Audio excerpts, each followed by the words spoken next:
Hello students, 12th Science Polymer chapter. We discussed in last lecture SBR. So in this lecture we discuss about nylon 66 and terylene.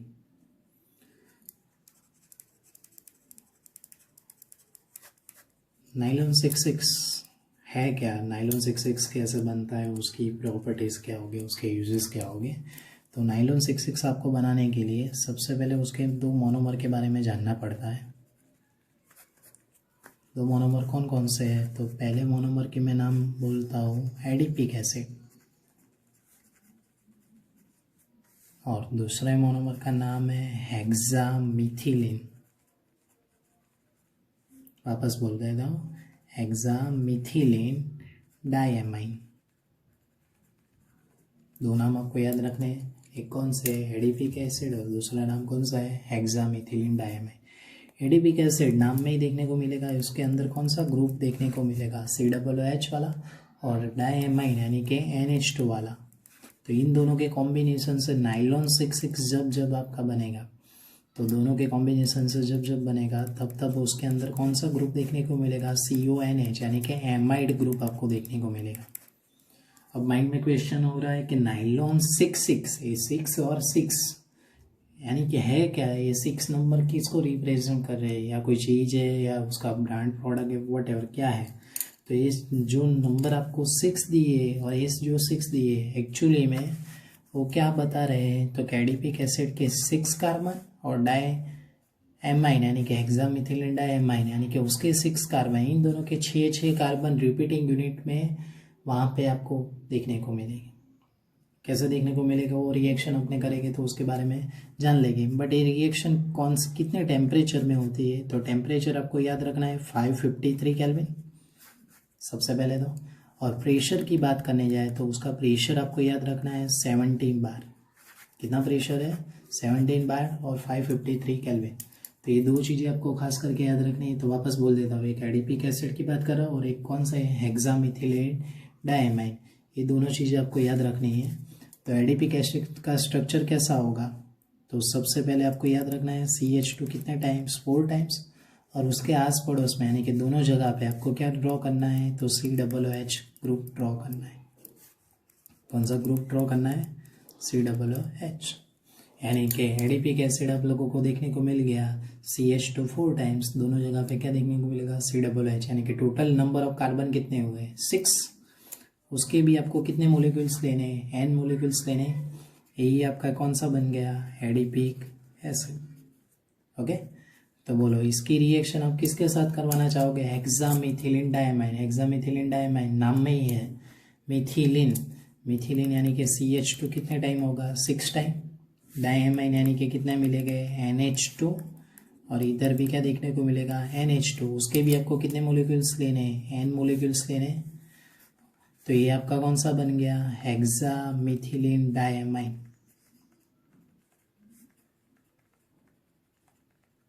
बन चुका है। बोलो उसकी reaction आप अगर करना चाहोगे तो उसकी रिएक्शन कितने टेम्परेचर में, वापस याद करो, 553 केल्विन, 17 बार प्रेशर। और ये जो भी रिएक्शन हो रही है वो कॉम्बिनेशन हो रही है। लास्ट टाइम हमने एडिशन रिएक्शन देख चुके थे अभी तक सारे पॉलीमर में। तो एडिशन पॉलीमर का काम क्या होता था, तो जो भी डबल बॉन्ड थे या ट्रिपल बॉन्ड थे उनको ब्रेक करना। पर यहाँ पे कहीं पे डबल बॉन्ड ब्रेक या ट्रिपल बॉन्ड ऐसा कुछ देखने को नहीं मिल रहा है। आप बोलोगे सर COOH, उसकी मैं बात नहीं कर रहा हूँ। कार्बन कार्बन के बीच में डबल बॉन्ड या कोई मोलिक्यूल्स के बीच में डबल बॉन्ड ऐसे बात कर रहा हूँ। तो ये दोनों मोलिक्यूल्स को आपको ओनली क्या करना है, कंबाइन करना है। तो कंबाइन करोगे तो क्या देखने को मिलेगा, कंडेंसेशन रिएक्शन होगी। कंडेंसेशन पॉलीमर का मीनिंग होता है ओनली कॉम्बिनेशन। उस कॉम्बिनेशन कैसे होगा, तो अब देखना है COOH वाले ग्रुप में से OH जाएगा। कहाँ से जाएगा, COOH वाले ग्रुप में से OH जाएगा, और इधर NH2 है, उस NH2 में से एक हाइड्रोजन जाएगा। वापस बोल रहा हूँ, COOH वाले ग्रुप में से OH जाएगा, NH2 वाले ग्रुप में से H जाएगा। वैसे वैसे इधर से कौन सा जाएगा, OH, और इधर से H देखने को मिला। वापस बोल रहा हूँ, COOH वाले ग्रुप में से OH और इधर से H, इधर से OH और इधर से H। यानी कि एन टाइम तक H2 आपके निकल जाएंगे, यानी कि H2O के मूल्यों के इधर क्या हो गए, रिलीज हो गए। तो ऐसे वाली रिएक्शन को आप क्या बोल सकते हो, कंडेंसेशन। ओनली कॉम्बिनेशन में कोई ना कोई मोलिक्यूल आपका क्या होगा, रिलीज होगा। तो देखना है कैसा बनता है। तो CO CH2 4 टाइम, फिर CO, आपने देखा होगा इधर से वही चला गया होगा, CO CH2 4 CO बन चुका है। उस CO की आप किसके साथ रिएक्शन कराओगे, तो NH, फिर CH2 6 टाइम और NH।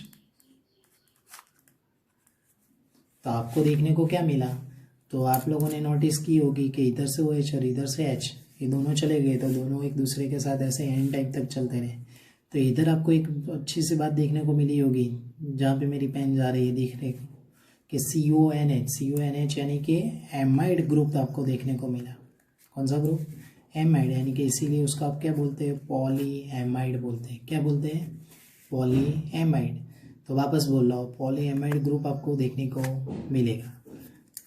तो यहाँ तक आपको कोई प्रॉब्लम, आप अभी बोल रहे थे कि नाइलॉन 6 कैसे, मैंने आगे भी बताया था। तो आप लोगों ने नोटिस की होगी ये एडिपिक एसिड थे, उसके कितने कार्बन थे, 6 कार्बन, और इसके भी कितने के कार्बन थे, 6 कार्बन।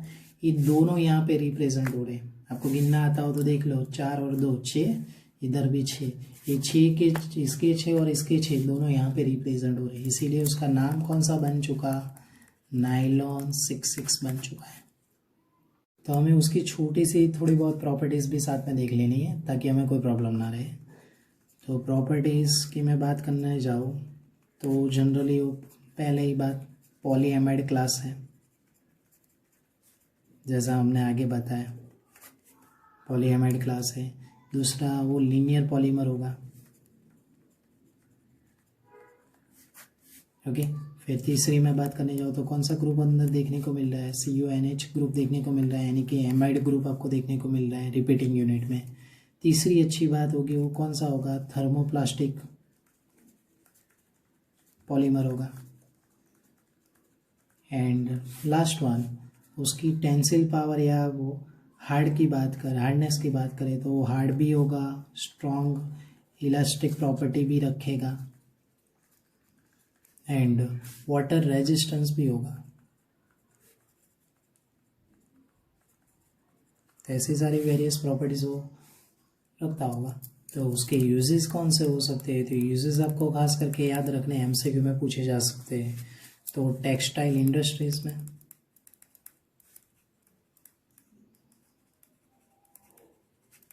ओके। दूसरी उनकी बात करने जाए तो फिशिंग नेट आती है, आप लोगों ने देखी होगी, वो मछली पकड़ने की जाले आती है, वहाँ पे यूज़ होते हैं। रोप में यूज़ होते हैं, रोप्स आते हैं ना, वहाँ पे यूज़ होते हैं। और टायर इंडस्ट्री में भी कहीं कहीं यूज़ होते हैं। ऐसे वेरियस जगह पे आपका वहाँ पे यूज़ होता है। तो नाइलॉन 6 के लिए मुझे 2 बातें कंपलसरी याद रखनी थी, ये 2। पहले तो यही आना चाहिए, एडिपिक एसिड और हेक्सामिथिलीन डाइएमाइड, और कि कैसे स्ट्रक्चर होते हैं वो आपको कंपलसरी याद रखना है, ओके। तो स्टूडेंट्स अब क्या पढ़ेंगे, तो दूसरा एक टॉपिक का नाम मैंने बताया था वैसे ही, टेरिलिन पढ़ेंगे। टेरिलिन का दूसरा नाम है डेक्रॉन। कौन सा नाम है, डेक्रॉन। टेरिलिन और डेक्रॉन के लिए आपको 2 मोनोमर वापस याद रखने पड़ेंगे। सिंपल ही है बट थोड़ा डिफिकल्ट भी लगेगा। तो नाम है डाइमिथाइल, वापस बोल देता हूँ, डाइमिथाइल टरथैलेट।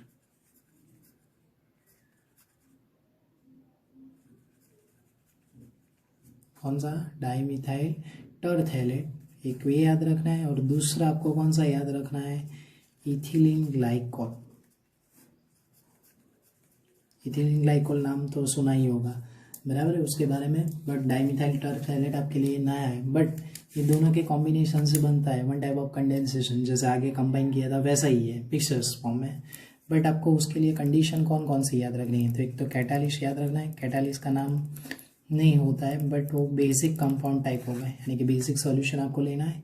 और दूसरी में बात करने जाऊँगा टेम्परेचर की, तो टेम्परेचर कितना होगा 423 केल्विन टू 473 केल्विन। इतने टेम्परेचर आपको यूज़ करने, तो उनकी भी इसमें रिएक्शन होगी और आपका टेरिलीन क्या हो जाएगा, बन जाएगा। तो टेरिलीन बनाने की रिएक्शन स्टार्ट करते हैं। तो सबसे पहले डाईमिथाइल टरथैलेट कैसे होगा, तो सबसे पहले आपको याद रखना है बेंजीन रिंग लेनी है, उसके साथ COO और वहाँ पे आपको क्या जोड़ देना है CH3। एक्चुअली में टरथैलिक एसिड आप लोगों ने सुना होगा, उसमें से हाइड्रोजन निकाल के वहाँ पे मिथाइल ग्रुप आपको ऐड करना है। तो वैसा ही वैसा इधर भी क्या होगा COO और साथ में CH3। इसके आपको कितने मोलिक्यूल्स लेने हैं, N मोलिक्यूल्स लेने। तो ये आपका जनरली कौन सा बन चुका है, डाईमिथाइल टरथैलेट बन चुका है। वैसे वैसे N मोलिक्यूल्स आपको किसके लेने हैं, तो इथिलीन ग्लाइकोल एक बच्चे को आता होगा, इथेन 1,2 डायल बोलते हैं। तो CH2OH और इधर भी CH2OH। चलो ये ले लिया, उसका भी नाम कौन सा बन चुका है, इथिलीन ग्लाइकोल या इथेन 1,2 डायल। तो इन दोनों की रिएक्शन कराएंगे, तो इन दोनों की रिएक्शन के लिए टेम्परेचर आपको आगे भी बोला था वैसे ही 423 केल्विन टू कितना 473 केल्विन। ओके, और किसकी प्रेजेंस में रिएक्शन होगी, बेसिक सॉल्यूशन की प्रेजेंस में। ये जो रिएक्शन है वो भी कौन सी होगी, कंडेंसेशन पॉलीमराइजेशन ही होगी, कंडेंसेशन पॉलीमराइजेशन। तो ये तो कंडीशन ही थी, बट अब रिएक्शन कैसे हो रही है उस पर फोकस देते हैं। तो याद रखना है COO CH3 में से कार्बन और ऑक्सीजन के बीच का जो भी डबल बॉन्ड है वो आपको ब्रेक करना है। तो इधर से इतना वाला पार्ट जाएगा, दिख रहा है, और इधर से OH में से H जाएगा। वापस बोल रहा हूँ, डाईमिथाइल टरथैलेट में CH3O और इथिलीन ग्लाइकोल में OH में से H। तो वैसा ही वैसा इधर से CH3O और इधर से H। तो आपका कौन सा निकल जाएगा, CH3OH। ऐसे एन टाइम तक मोलिक्यूल्स निकलेंगे, तो आप एन टाइम तक ऐसे लिख सकते हैं कि नहीं लिख सकते। तो वापस बोल रहा हूँ, डाईमिथाइल टरथैलेट में से ऐसा वाला पार्ट और इधर से H वाला पार्ट, दोनों कॉम्बिनेशन निकल जाएंगे। तो जो बाकी बचा है उसके बारे में लिखते हैं। तो कैसे बनेगा, बोलो, C+O हो गया, फिर क्या बचेगा, C+O, फिर क्या बचेगा, तो O के साथ CH2O। आपको एंड टाइम तक देखने को मिल चुका है। तो ये जो सारी रिएक्शन थी उसके अंदर आपको कहीं पे देखने को मिल सकता है कि देख लें, तो इधर बीच में क्या देखने को मिल रहा है, COO यानी कि ईस्टर ग्रुप बोलते हैं, यानी कि जनरली आपका कौन सा हो गया, पॉलीस्टर ग्रुप हुआ कि नहीं हुआ। इसीलिए आपको उसको नाम कौन सा दे सकते हैं, इसका दूसरा नाम है टेरिलीन या डेक्रॉन बोलते हैं।